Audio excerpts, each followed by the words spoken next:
Good morning. I'd like to call the Finance and Budget Committee to order. And motion to approve the minutes from the prior meeting. Moved by Supervisor Strow, seconded by Supervisor Merlino. Any additions, corrections? All in favor? Aye. Aye, opposed? Carried. Privilege of the floor and public comment. Dave? Good, thank you. Action agenda. The first item is a request for transfer of funds as attached for committee report. It's straight on the second page. $7,500. Moved by Supervisor Stroud. Seconded by Supervisor Mayday. Any discussion? I'll call the question. All in favor? Aye. Aye. Item 2 is general report transfers approved by the county administrator staff for April of 25. Any questions on the transfers?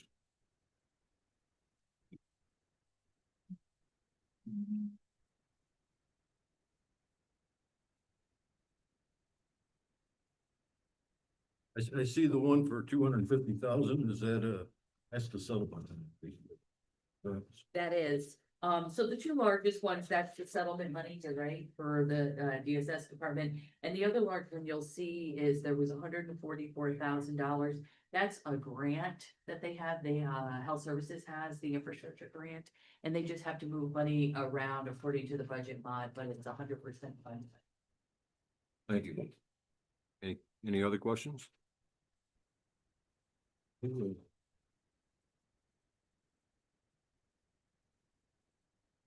The next item is items and requests from the county treasurer, Christine Norton. With that, A is the budget variance analysis for 2024. Here in review.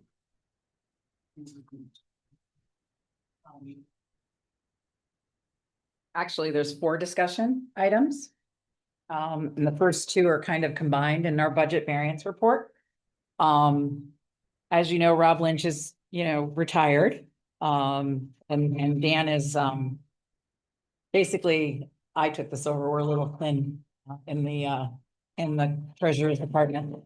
So my goal with this budget analysis report was to make it more user-friendly. I made the print larger.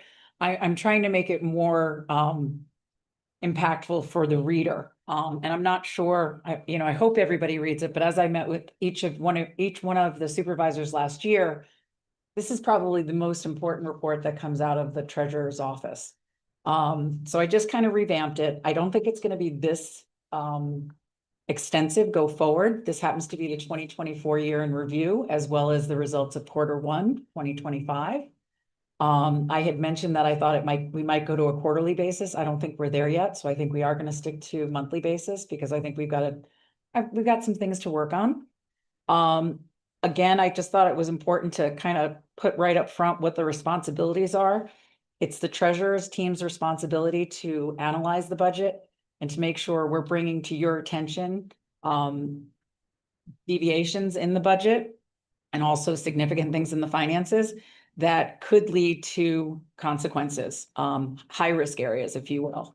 And our goal is to proactively inform you of that so that the supervisors and the administrator's office can look at these variances, understand the risk, and proactively mitigate them. To make sure that we have a more robust and resilient budget process and also a positive financial outcome for the county. Your responsibility, that's my responsibility, or the treasurer's team's responsibility. What I look to the supervisors and the administrator's office to do is to basically to really understand the impact of these risks and their potential consequences. And therefore, because it leads to, the resiliency of our budget and the financial well-being of the county. this is a leftover from Rob Lynch, that it is imperative that the supervisors and the administrator take the appropriate action to address these items and concerns in timely manner to proactively and efficiently manage county finances. I know you've all heard that, but I just thought that was just important to keep forward. So let's take a look at the 2024 year in review. Again, as you know, we don't close the year until April. So sorry, this seems a little late, but we literally just finished at the end of April. So May was the first time we got to really analyze these results. So there was a 12% decrease, which you're all aware of because we take you through the general fund balance every year. There was a 12% decrease in our general fund unappropriated balance, excuse me. And that's the first decrease since 2016, and it's significant. There were a lot of those costs were outside of our control. For example, New York State unfunded mandates accounted for almost $2 million or 25% of them. 25% of those increased that $8 million. And then we have matching requests. But again, we budget for matching. So I'd like to get a little bit better understanding go forward myself as to, you know, an additional $1.8 million or 23%. In addition to that, the sheriff's budget in the last month of 2024 had a $500,000 request from the general fund unappropriated balance for overextended line items. I actually tried to dig into that a little bit more. I will get into that a little bit more with the sheriff. I think we're going to partner, go forward on the budget with the sheriff, go forward. And then also Warren County DPW safety needs, 480,000 throughout 2024, representing another 6%. That was the railroad. And there was one other, largely the railroad. There was one other request in there. I can't recall at the moment. And then, so those were the things that I considered required. Like safety things had to be done, matching had to be done, unfunded mandates had to be done. Then there was an additional $2.7 million or 34% that was spent in additional DPW equipment and road work requests.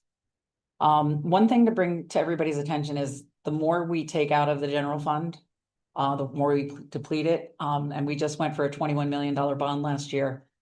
We would have gone up to an AA plus rating. We just stated our AA rating, but if we hadn't have taken quite as much out, we would have increased our rating, and that would have decreased our expenses, our interest expense over the years. And the other warning that was given to us is if we continue. We hadn't spent 67,000 on bond council, we wouldn't have done that at all. Thank you. The bond that was required in order to help us with the Yeah, 21. We never spent that much money on bond council in the past. I don't think did we actually have it, a $21 million bond in the past? I can look into it. Probably. Okay. That is true. The 67, you're absolutely right, 67,000, but I will look into that and get back. Around 10 or 12. Okay.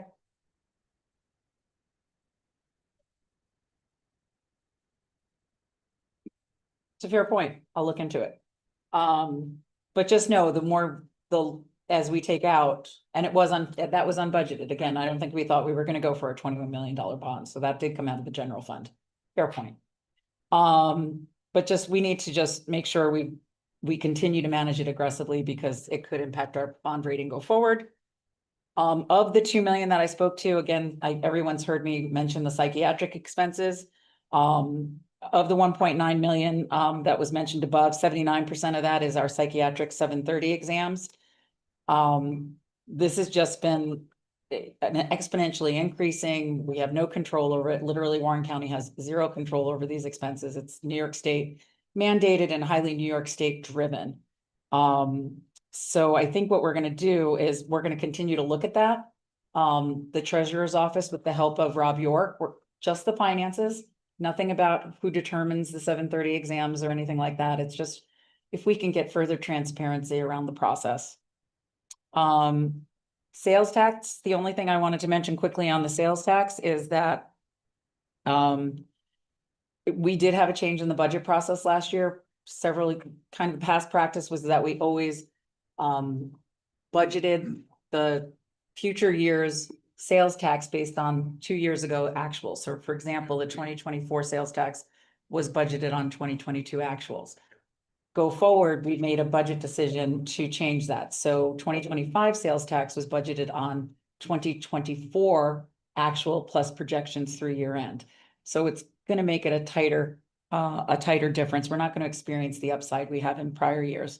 I understood that. That said, we're gonna make hopefully approximately $1 million, with the New York State, short-term rental sales tax. So it'll counter it, but I don't know if it'll, make up the whole impact. But again, stringent budget management's gonna help a lot. From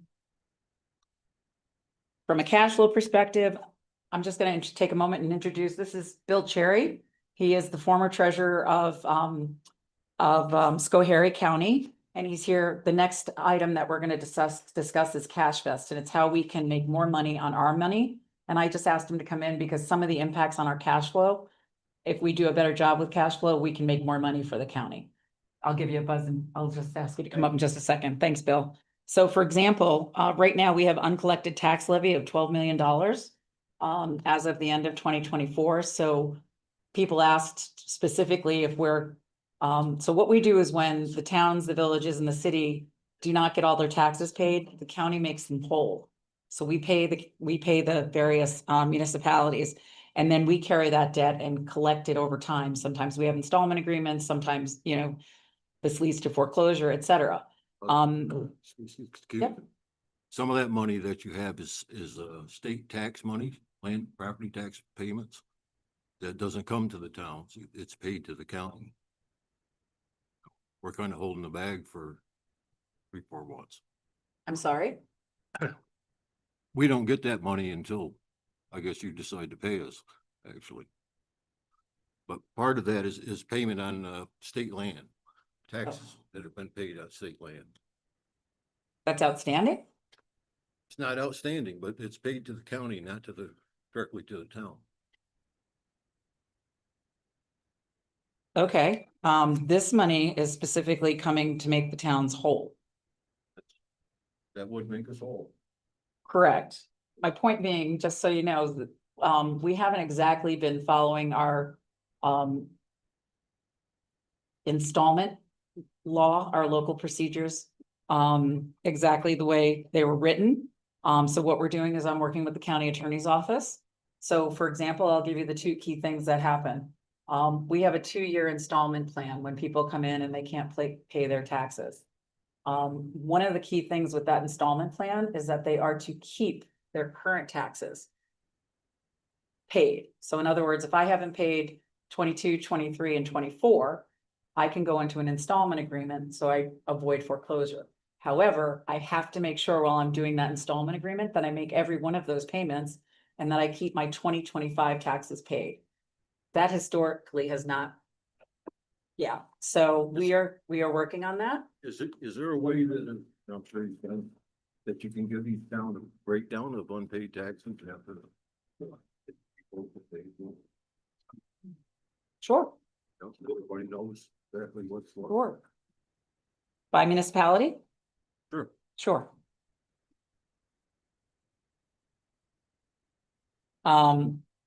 So that's the one thing, is that unfortunately not everybody's paying their current one. And then we have a couple of bad actors that continually roll from one installment agreement to the other, despite the fact that they're not paying their current year's taxes. So I'm not going to be very popular, but we're basically going to work, and we're giving them a year. We're communicating this out over 2025, and we're hoping that this, these changes, they're really not changes. We're hoping to be very compliant with the tax, with our installment policy starting in 2026. And I do think it'll help our cash flow position starting in 2026. We've done a great job with unpaid county and fed state. We've reduced it 50%. The claims were a little bit lax in the past. We've reduced it by 50% in last year, which was great. We just are asking for continued focus because right now we still have $2.6 million in claims that are greater than 90 days, of which 42% or 1.5 million is over a year old.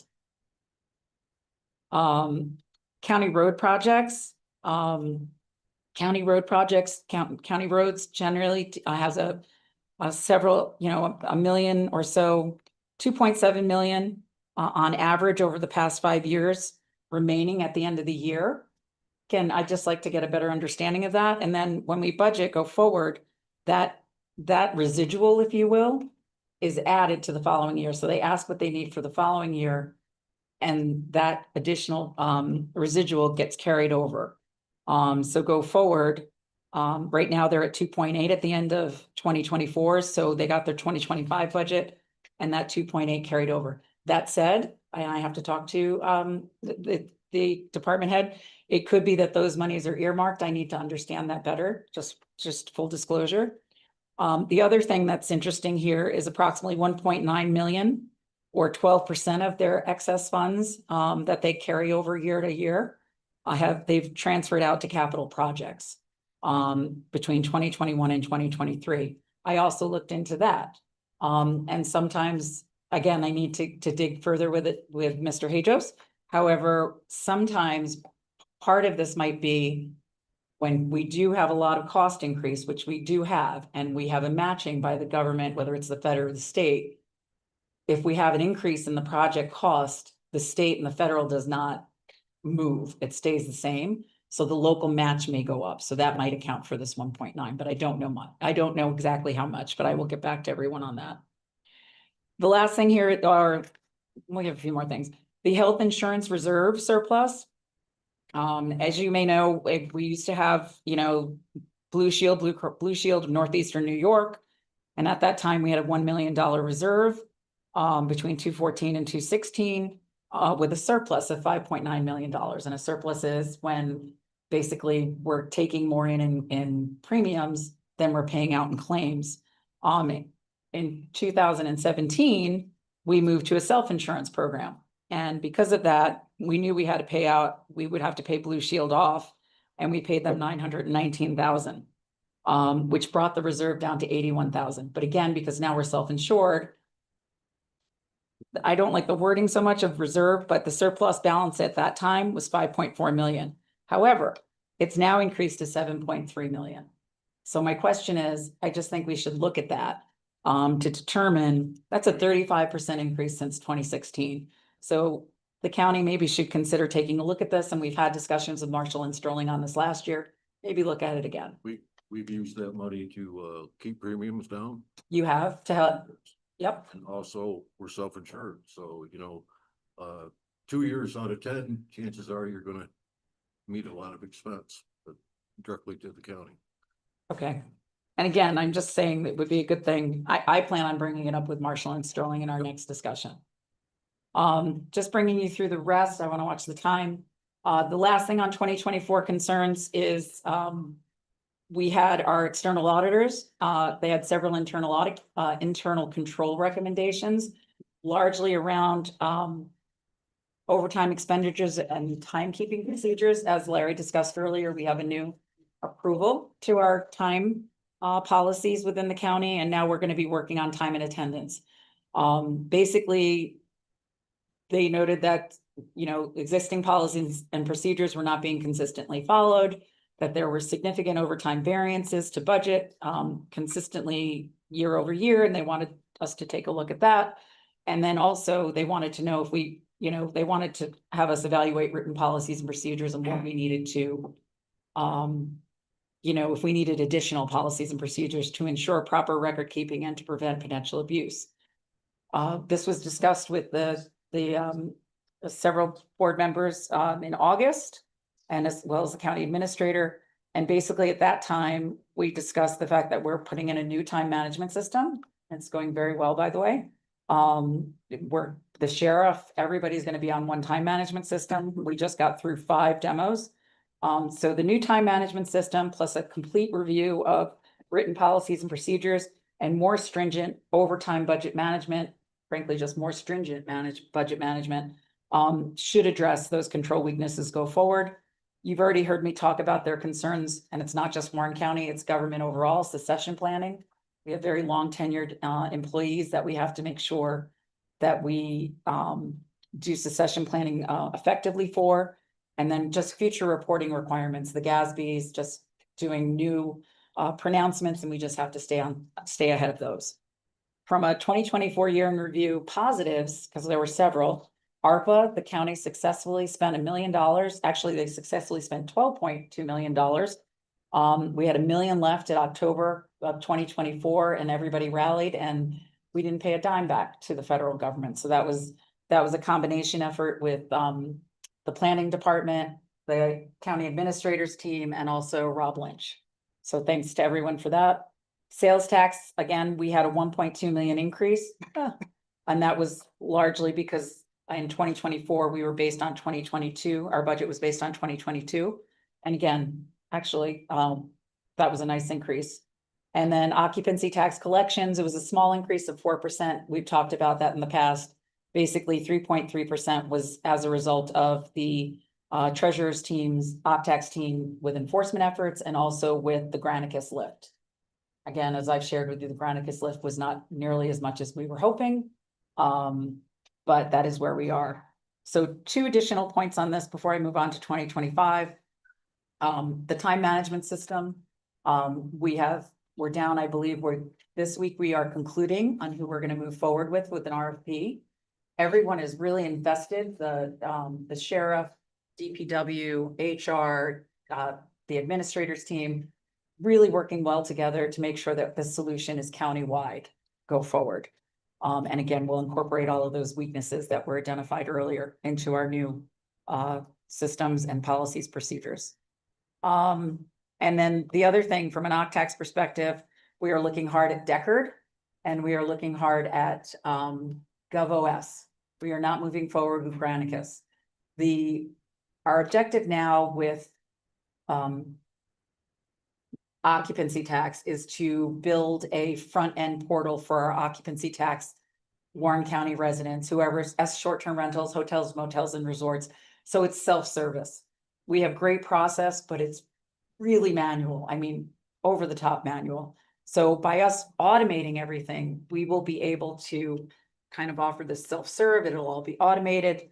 And then in addition, once we get that sorted and once we figure out the short-term rental, New York State, all of the changes with the platforms, we may able, Warren County, the treasurer's office, may be able to offer a shared service for other counties in New York State for an administrative fee. So it's potentially a revenue driver. Again, there's more detail in here about everything we talked about in detail for 2024. And then I'd just like to take you to the executive summary for 2025, which is on page 9. Again, the big points here are that the treasurer's team is working with NYSAC. It's kind of taking the lead with NYSAC on understanding the New York State short-term rental sales tax legislation. This legislation is at a significant, I mean, even Kevin is getting emails and calls from folks. People in Warren County, the short-term rental folks don't understand it. So we're getting tons of calls, tons of emails, web form requests. We're doing our best to give them the information. However, New York State, we can't answer for New York State. They really have to get the New York State information from New York State. We have successfully partnered with New York State, NYSAC, Verbo, and other New York State counties. However, we face significant opposition from Airbnb. I have to retract my statement from the last time we met. I felt that Airbnb had done a 180 and told us that they were going to partner with us and they were going to collect on short-term rentals for the county, and that is not the case. They are continuing to be very difficult, and I'm working with the county attorney's office to see how we can work through that. Budget management, this was something that came out of the finance school. We had a successful finance school in Warren County, and I hope to have it for years to come. It went really well. The New York State Office of the State Controller, I've been taking a lot of government accounting classes from them, and they had a great budget overview. And they actually offered counties to come in one-on-one, and they offered multiple counties, but Warren and Washington County, a refresher course on the key principles of budget management for all supervisors, executives, and department heads. The session will focus on avoiding the fiscal cliff, a lesson in budgeting and financial condition analysis. It can be done anywhere from 1 to 2 hours. And actually, Washington County asked if we could potentially do it together and maybe do something at ACC. I urge everybody, all of our department heads, to look at the 2024 restricted and assigned fund balance report. Again, you know, remember that that money's there. That report is in the end of this. It's in the appendix. I believe it's page 14. Sometimes when you have unexpected spend, or if you're overspent in a certain area, we may be able to use some of those reserves and those reserve balance. Continued efforts to curb spending and source funds from within existing budgets to address unexpected costs rather than, you know, going to the unappropriated fund balance and or contingency continue to be very much appreciated. So thank you for that. That is pretty much it. The rest of it is just updates for 2025. Just one more note of interest on the, actually two more notes of interest on sales tax. Just so you understand the significance of going from 2 years ago actual sales tax received to the current year plus projections. Because we made that change, and again, that's a fine, we're entitled to make that change. It's a change in our budget approach. But as such, 2025 budgeted to actual amounts will likely be tighter. And the budget surplus this past practice has consistently created will likely not recur, as can be seen by, if you look at page 10, the net county budget surplus after accounting for the distribution to towns and villages for Q1 2025 was $107,000. At Q1 2024, it was $742,000. So that's an 86% decrease, excuse me. And then finally, just to the budget exception reports, just to continue to keep your eye on those, and to please know the Treasurer's Department is there. If you have any questions as to where you can find money from in your departmental budgets, we'd be happy to help. We're happy to help with your budget go forward. Any questions? I got. Overall, how did the departments do this? I mean, how much of a balance did they have from the vote? So that's an interesting, I'll take you to the, and I meant to do this and I didn't do it. So it made me a little, the fact that it takes us 4 months to close, I'm just not used to it. In corporate America, it's a different way, much more concise. So I wanted to know how we did overall. Are we going to impact the general fund balance?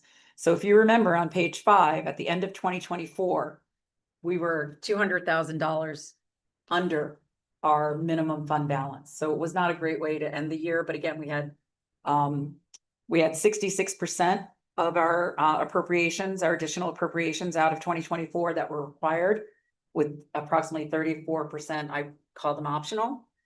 But to Frank's point, to Mr. Thomas's point, until you really budget and get all of the revenues and expenditures in by the end of March, which then takes us till the end of April to figure out, if you'll look at our 2025 budget now, our unappropriated fund balance, it actually went up. So instead of being $200,000 below our minimum balance, we are now $2.8 million above.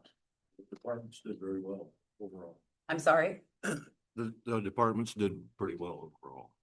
There's They did. I have a 5-year analysis that shows kind of the pain points, and I've shared that with you, but overall, I guess I would like us to be more, you know, I don't want this to be a surprise at the end of the year. I would like us to manage it really effectively during the year. And we can do that, and we're getting better at it. We've gotten better at it since I've been here. But 2.8, we did do well, to your point, but I don't know if that was by design or by luck, to be honest with you. Well, I think it's maybe a little above average, Okay? but about average. And it might be a little bit of both. It might be a little bit of design, it might be a little bit of luck, but think it I'd is. like, Probably a little both is right. right. Any questions? Any other questions? Any other committee? Mr. Geraci? Yeah, a comment. This is in reference to the audit report by Treasurer and Malecki? Treasurer. Yeah, so on page 3 of that, they identify some items that overtime expenditures as compared to the budget. And the first one, these jump out at you, right? So it's 492% over budget in the sheriff's correction, on and on and on. But what it doesn't say is the reason for that. Yeah. And I think that's just as important. I mean, the public takes a look and they say it's out of control. But I'd like to know, in the sheriff's correction branch, were they fully staffed? There's a combination of things, correct. They weren't fully staffed. We also don't always fully fund. We don't always fully fund their budget at the beginning of the year. That was one of the areas that it wasn't fully funded. So see what you're saying, and the questions provide a much clearer picture. Okay. So in the future, if there's gonna be a report like this, there should be something that also explains some of the causes and some of the countermeasures. Okay, I can actually add that. This is their report, not my report, but I'm happy That's to. only one department. I see DPW, then there's a talk about overtime, that it's not pre-approved. I mean, some of this, I'm sure can be explained. Right, and so I think an important point also to share with you is that these may be deficiencies, but they are not, they do not raise, they do not, they are not significant or material in the eyes of Drescher and Malecki, so therefore they were not adverse to our audit opinion. We've had a clean audit opinion for several decades. These are watchouts. These are definitely things that they were brought to, they saw that they think we need to focus on go forward. I don't believe that they look at the other side of the picture. They look at spreadsheets. It doesn't balance, it's over by this much, here's the report. We did have conversations, Yeah, but we it's did up have to us conversations. to about provide the rest of the story. it. Okay. Supervisor Casito. Do you know if unfunded mandates are going to increase for 2025? Or is that, I think the unfunded I think that's a wild card. okay, And I would like to work with Rob York and New York State just to see if we can't get greater transparency. I mean, if those, it's crazy. I mean, it's just gone up and up, exponentially gone up. With those, I'm specifically speaking about the psychiatric costs. But there are other unfunded mandates too.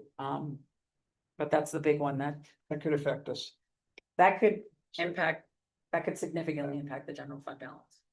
Alone, just that one expense. And on page 14, you have occupancy tax, other restricted, $4,173.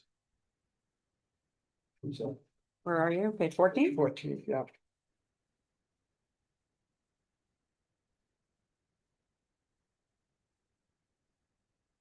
What else? Let me see, sorry.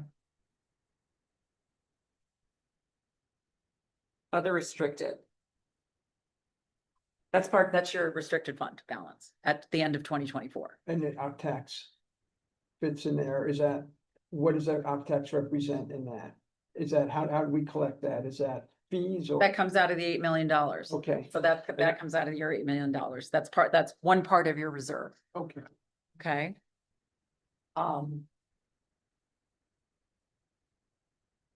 Sorry, I lost my train of thought. I was gonna say something about the psychiatric costs, but now I can't recall what I was gonna say. Apologies. Anybody else? Anyone else? Ben? To Supervisor Drossie's point, I was just thinking about the fact that over the last couple of years, a number of our departments have been understaffed. In the case of the sheriff's department, particular quads in the jail haven't been filled. John knows that you still have to staff those people, to staff those areas 24/7. I think it might be interesting. I know that human resources has got a lot on their plate, but maybe an analysis of the cost incurred when you don't have departments Full staff. fully staffed. I mean, we're saving on payroll, but yet work still has to get done, and we're paying more towards overtime in a lot of cases. That was part of that was part of the ebbs and flows, if you will, of coming out Okay. better in 2024. The problem is though, why we went over and overtime, I think, is because while we did maybe have some salary availability, that's at one time, whereas overtime can be at 1.5 or 2 times. So sometimes it didn't always, it exceeded our expectation. Anyone else? I would just like to say on the 730 site dollars, wasn't too many years ago that we only budgeted $25,000. Didn't really worry about it too much. And the state paid 50%. Obviously, the state knew something that we didn't. Because they stopped paying 50% and the cost exploded. So I guess I have a question for the attorney. What would happen if we refused to pay these expenses? That's not a legal option. That's not a legal option. No. That would constitute an illegal act by the county of Warren. Arguably, if it's a court order requiring the payment, that there could be a motion for contempt against the county. And that motion would be against, again, off the top of my head, one or more or all of the Board of Supervisors, because it's the Board of Supervisors who have fiscal and financial responsibility and liability on behalf of County Warren for county taxpayer dollars, which is why you have a county auditor in place so that each supervisor does not need to review and approve each and every expenditure made by the County of Warren. The one thing I wanted just to add, I remembered my 7:30 question. You asked if it was gonna get worse. The good news with the 7:30 exams is we had 2 people that were in there for over 365 days. One of those individuals has been released. So that could lead to a better situation for us in 2025. But again, I think what's really important is it's a black box, and I'd really like the opportunity on the county's behalf to talk to New York State and see if there's anything we can do to bring more transparency to it. Second question, is there an avenue for lawsuits for the county to sue the courts, sue the state? I would have to look at that issue and get back. I can't answer that one easily off the top of my head. Okay, thank you. There is one other county that has stopped paying them. But they know they owe it to them, but they're pushing for further transparency. Again, I'm not suggesting we stop paying them, but I am looking after the further transparency. Well, we need to explore avenues. Correct. Thank you. Yes, I would agree with that. That's it. If no one else has any questions, I would like just to maybe take the next 10 minutes to introduce Bill Cherry. He's with 3-1 and CashVest. Basically, this is an opportunity. Go ahead. Oh, you can hand them back. Thank you. This is an opportunity for us to maximize our cash flow literally on a daily basis. Again, I think Rob Lynch and Mike Swan did a great job with Glens Falls National Aero, but they were looking at it at chunks of time, whereas I think CashVest literally looks at our transactions on a daily, our inflows and our outflows on a daily basis, and looks for opportunities for us to make more money. Before I pass it over to Bill, I just want to let you know that the Warren County Tobacco Asset Securitization audit was done without exception. We will be having all the reporting is done. Paris is almost complete, and then we will have our board meeting, Schenectady County. and that will be a wrap. Let's go here. All right, Bill was the prior treasurer of Schoharie County. I know people might recognize Bill. He's a former New York State treasurer. Thank you. Thank you very much, Christine. Thank Thank you, you. Mr. Chairman, members of the Finance Committee. Really appreciate your time. I know you got a very busy agenda, so I will keep it brief and keep it to that 10-minute time frame. As Christine said, my name is Bill Cherry. I served for 24 years as the treasurer of Schoharie County. Prior to that, I was a member of the Board of Supervisors, so I know the pressures you deal with. I was also the budget officer for almost all of those 24 years that I was treasurer. So I also understand the pressures of trying to make sure that you have sufficient revenues to meet expenses and holding the line on taxes.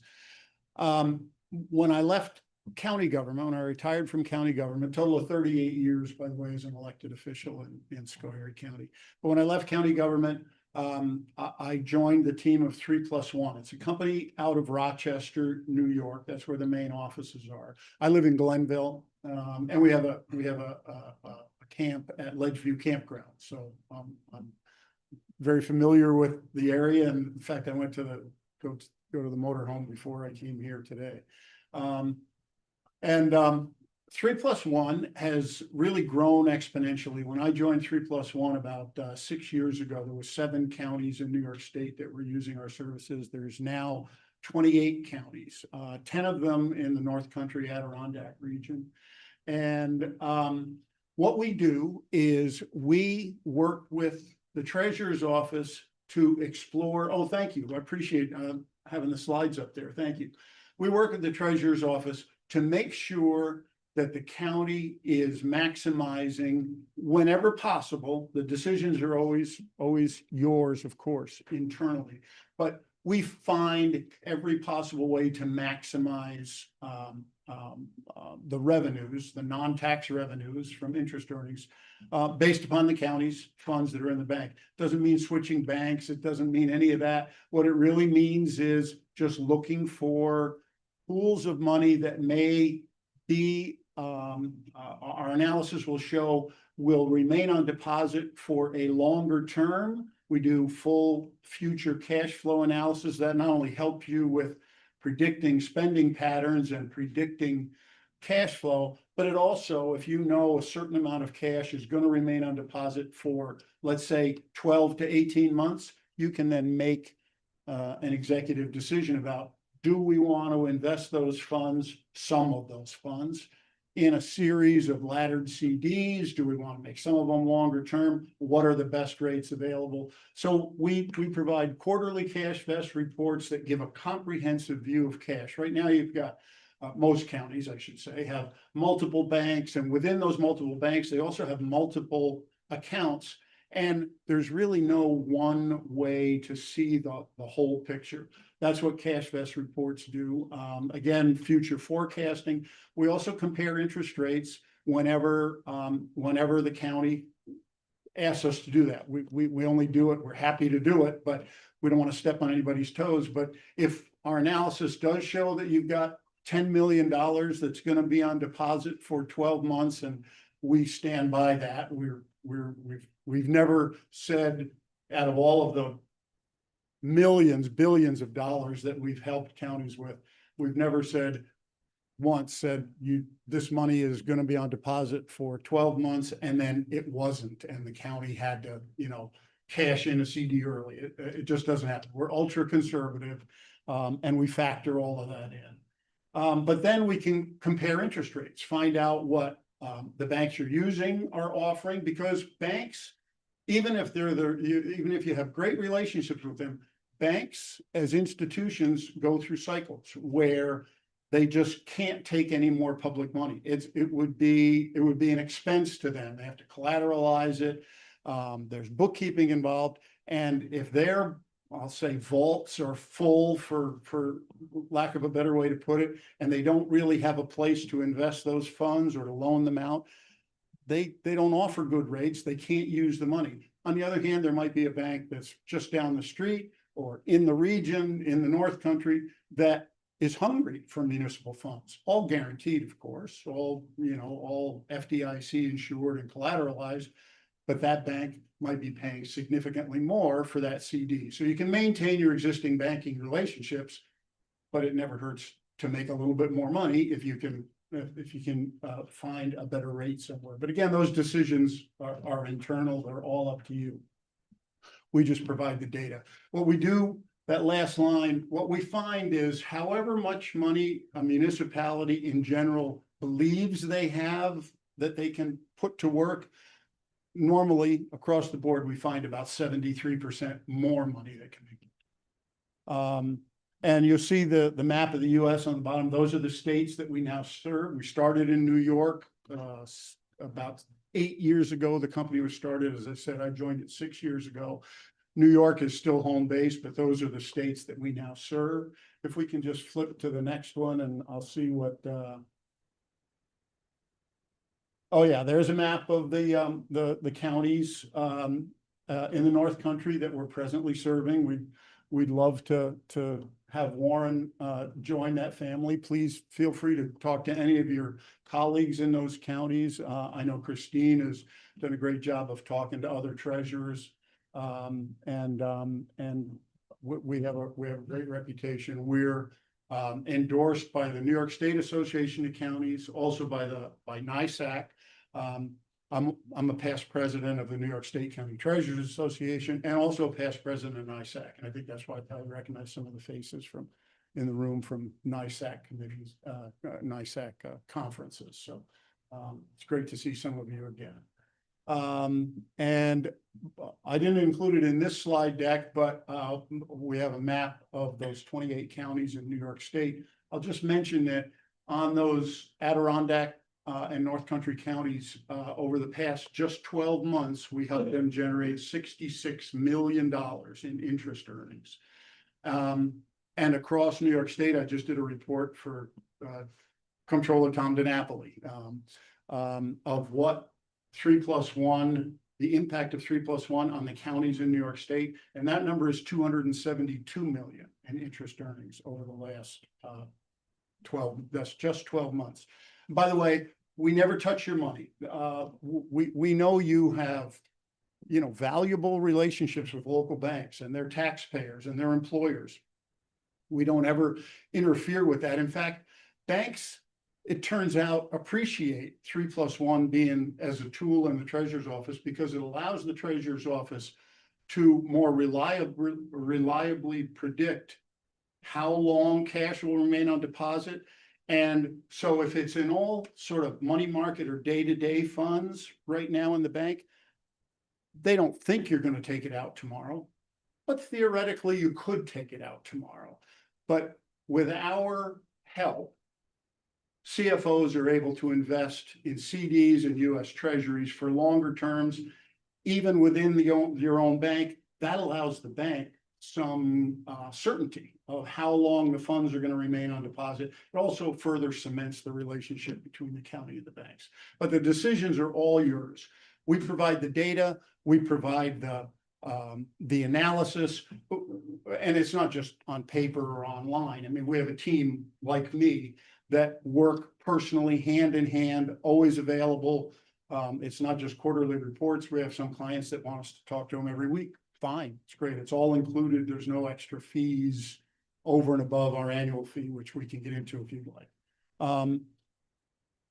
So what we do is we just keep everybody's pencil sharp because with our help, you know how much you have across the board, how long all of it will remain on deposit, and it gives you the ability to make better investment and cash flow decisions. And if we can scroll down a little bit further, please.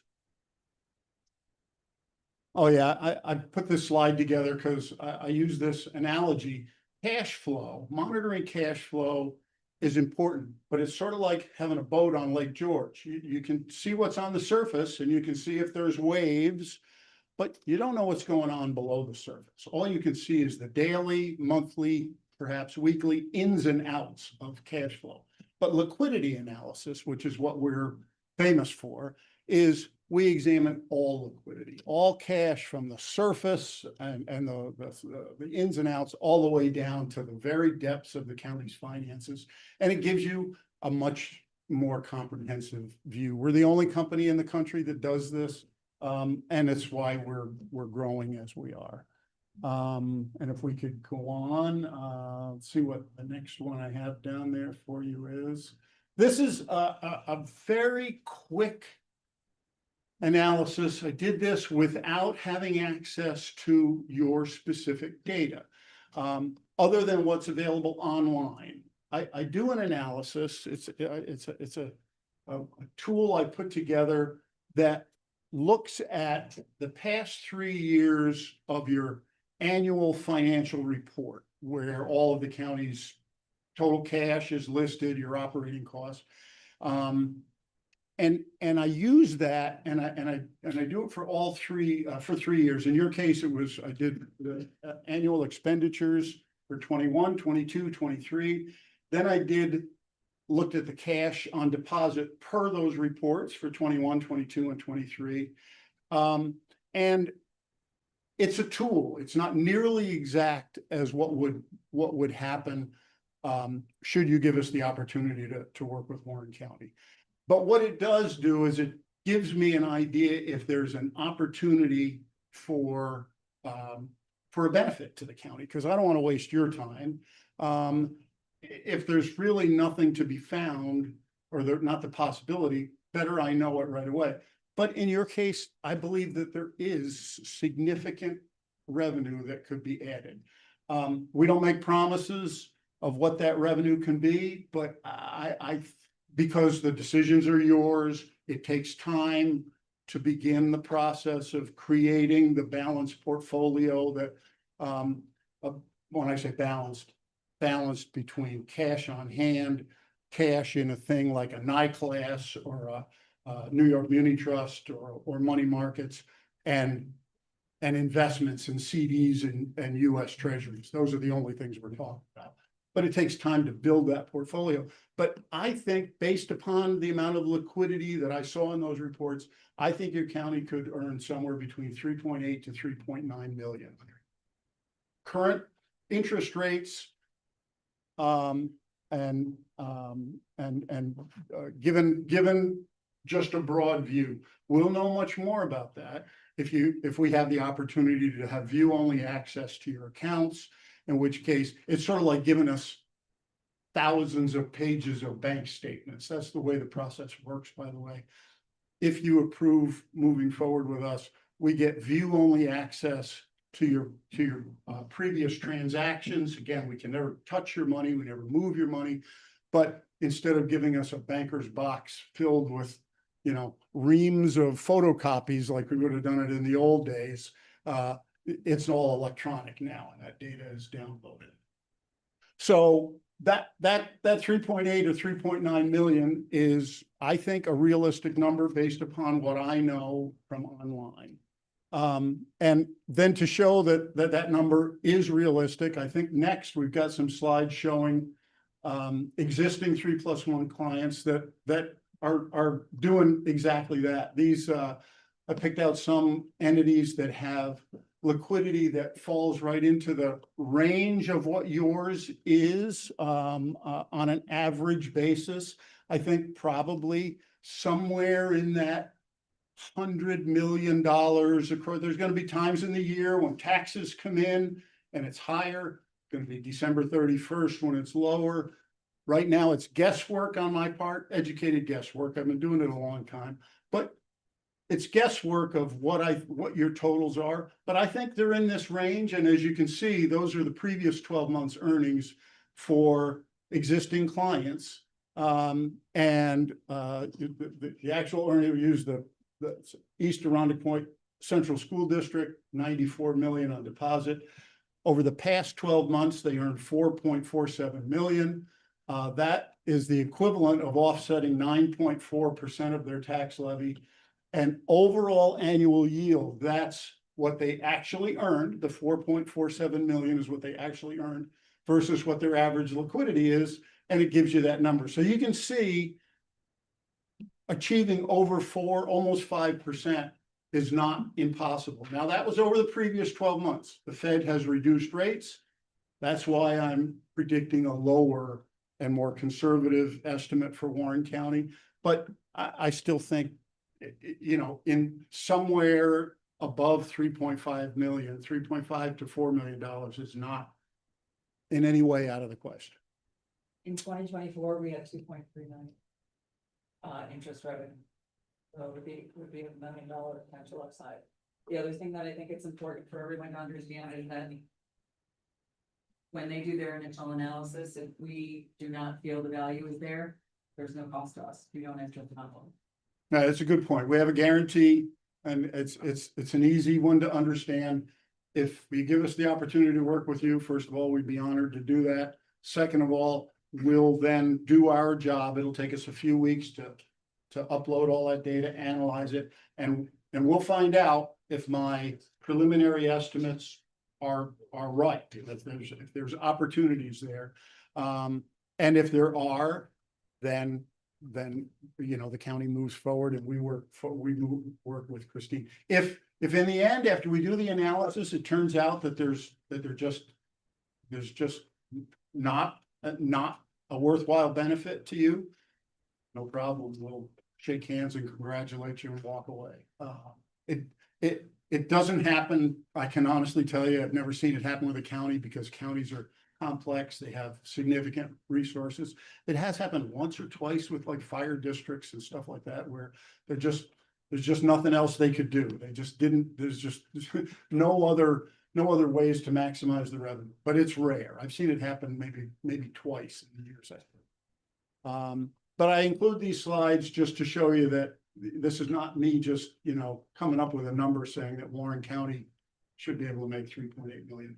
I'm sorry, probably my time is expired. I don't want to take any more time than you'll allow me. Are there any questions, or I can keep going, whatever you prefer, Mr. Chair? Jerry? Yes. Okay to keep going? No, Any- where I'm did- sorry. Where did your fee come from? Did I miss that? We're paid directly by the county. It's based upon the size of your overall budget, and it's $250 per $1 million of overall spending. In your case, Of overall spend, so it would be based on a $200 million on budget. 180, Yeah. we based it on 183. We didn't do it on the most recent. We did it based upon a couple of years ago, so it's probably a little bit of a bargain for you, but the total fee would be $45,500.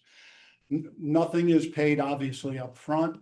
That's the total fee. There's nothing else to be added to that. That covers the entire year, every service, as many meetings or phone calls as Christine can stand us making will be there for you.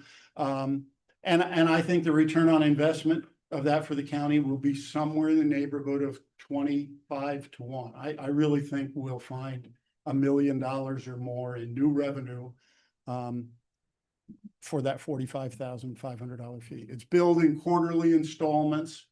And the first invoice wouldn't go out until that initial report is generated, which shows a benefit that clearly exceeds the 45.5. The first report will not show $1 million. $1 million happens as we work together to find all of the opportunities. But the first report must show something that clearly exceeds 45.5, or we won't bill you, and you keep the report, and that's the end.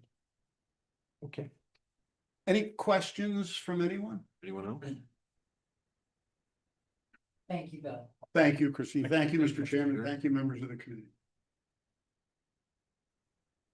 So what's the committee think of that proposal? I think it's worthwhile. I mean, nothing ventured, nothing gained. Is it a 1-year contract? Is there a contract? We don't- Yes, sir. It's a 1-year contract. You can leave, there's a clause in there. You can leave anytime. We do ask you to give us that 1 year because it takes a little while. So you can continue on with us, which, by the way, that's our standard is once we start serving a county, they see the value, and we're very, we're very honored the fact that these counties continue to renew with us. So it's totally up to you. You can leave anytime. We just ask you to please give us 1 year working with Christine, because it takes time to develop the full portfolio. Yeah. The fixed income but yes, it's a 1 year. Gene? Mr. Well, Murphy? I'd like to know what you think, but what I think it's well worth the investment. Because I've been here a long time like you. We've never changed our system. Maybe it's time to change the system. Moving forward. else? And I like the diversity of your customers, especially, I think if Hamilton County, sees the value in it, being the least, populated county in New York State, and then, some, bigger players, I think that speaks to their ability to deliver on,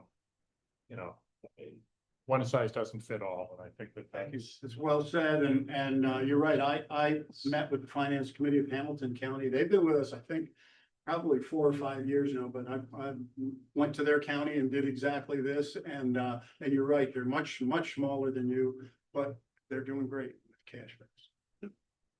yeah, there's a lot of funds from a lot of different directions and, Yeah.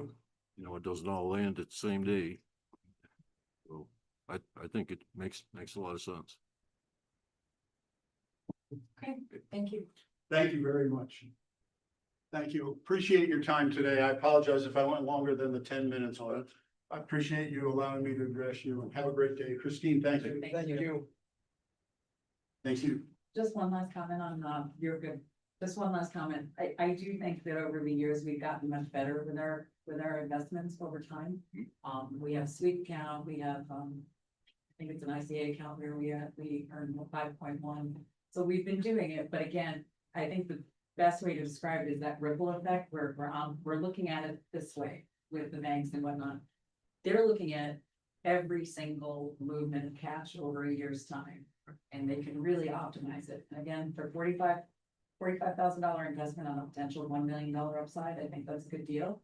And then again, if we don't see the value, we don't move forward. It doesn't cost us nothing. I'm just curious, does anybody know if they ever approached the county previously? I mean, they've got so many counties around us. I wonder how did Warren County never get involved?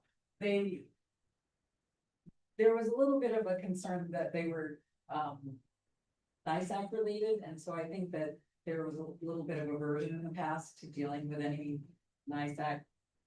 But we just didn't look into it. We didn't, I think we've been approached by a number of different NISAC folks. But I just think there was a bit of an aversion to, they think maybe there's, NISAC does get a percentage of, somehow they get a percentage. These companies are endorsed by them. They meet very strict guidelines and criteria. But again, if the results weren't there, we wouldn't be having this conversation. The results are there. So I just think in the past, I don't think the Treasury Department was maybe as, open to these types of opportunities. Need a motion to move this forward. Well, it's not on the agenda of the action item, so it should really come back next month with a proper request. Okay, Okay, we'll bring it back next month for a decision. as a proper resolution. Gotcha. Thank you. Anything else from the treasurer? No, sorry, we're good.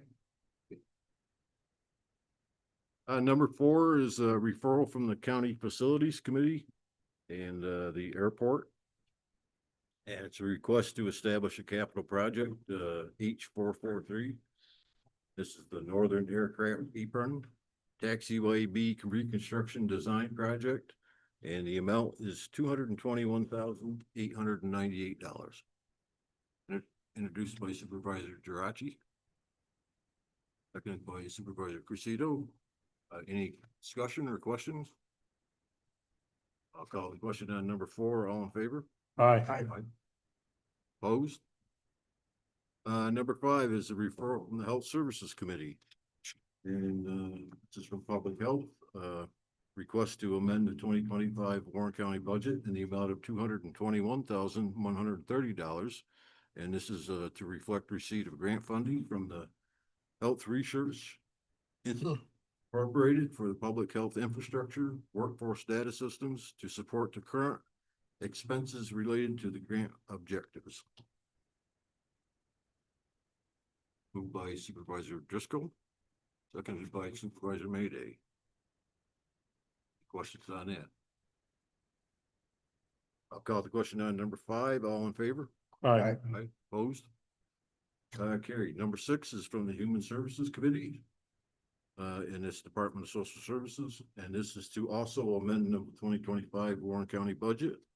And the amount is $126,379, and it's for receipt of grant funding from New York State Office of Temporary and Disability Assistance to provide rental assistance to qualified individuals. Introduced by Supervisor Molina, seconded by Supervisor Crusito. Discussion on that. I got, is this for if you're on disability or is it, does this fund section 8 or what is this funding? This is funding for generally emergency. Emergency? Yeah. Okay, But I think it also includes some money towards staff and operations too, not just the outlay of money to hotels and motels and such. gotcha. All right. I think it's received every year. I don't Yeah. know if it's the exact same amount every year, but it's received every year. Okay. Thank you. Okay, call the question on number 6. All in favor? Aye. Aye, opposed. Number 7 is a referral from the Legislative Rules Government Operations Committee, from the Board of Elections. And this is to transfer, $60,000, from various budget codes within the Board of Elections Department to, the 1990 contingent account. And this is to return funding set aside for a special election, which no longer is taking place. Moved by Supervisor Dracci, seconded by Supervisor Mayday. Any discussion? Call the question on number 7, all in favor? Aye. Aye. Opposed? And the last one is, action by the Finance Committee on the personnel agenda items. And we have just one, and that's a request, from the Director of Information and Technology, and that's to appropriate $14,000 from the A895 Computer Reserve Fund, to, I believe, 2 departments. Budget codes to cover the cost of purchasing computers and related equipment and software. Moved by Supervisor Driscoll, seconded by Supervisor Mayday. Any questions? I'll call the question. All in favor? Aye. Opposed? The, anything else from the committee? Privilege of the floor?